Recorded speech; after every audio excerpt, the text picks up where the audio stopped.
Mga malas naman na panaginip kapag ito'y napanaginipan ninyo. Kung ikaw sa panaginip nyo ay nagbibilang ng maraming pera, yan po ay senyales na magtipid ka na dahil may paparating ka na kagastusan or kasalukuyan kang namumblema sa pera, kaya ultimo sa panaginip po ninyo ay nagpapakita kung ano ang nais ninyo na maganap. Pero po yan, hindi yan senyales na magkakaroon ka ng maraming pera. Dahil nagbibilang ka ng pera sa inyong panaginip, ikaw po ay maaaring kasalukuyang may problema sa pera or may paparating na kagastusan at maaaring mamoblema ka sa pera. Kaya kapag nanaginip ka ng ganyan na nagbibilang ka ng pera, huwag kang matuwa dahil kabaliktaran naman po yan sa inyo pong totoong buhay, mga bossing.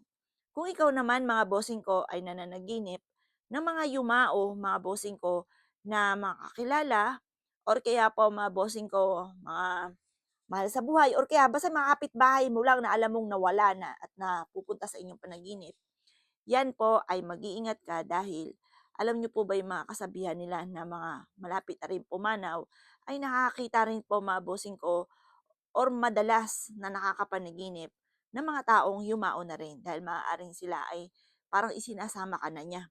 Ngayon pa, mga bossing, meron po tayong solusyon po dyan kapag meron ka namang ganyan na panaginip.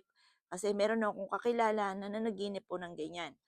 Ang gawin po ninyo ay pumunta kayo sa isang malaking puno na malusog at yakapin niyo po ito ng mahigpit at ibulong niyo po na sa kanya na lamang ang sign na yon na pangit sa inyo.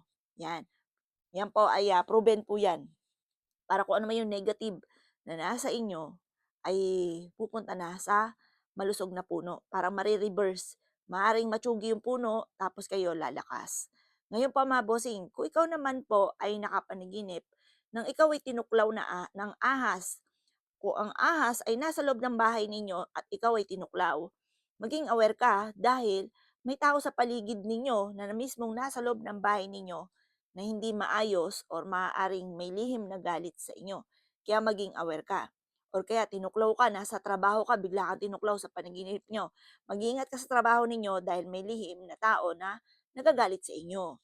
Basta kung nasaan yung ahas at ikaw ay tinuklaw, maging aware ka dahil may lihim na nagagalit sa inyo. Kaya maging aware ka dyan. Ngayon pa, mga bossing, iyan po ang ilan sa talagang napakamalas sa panaginip.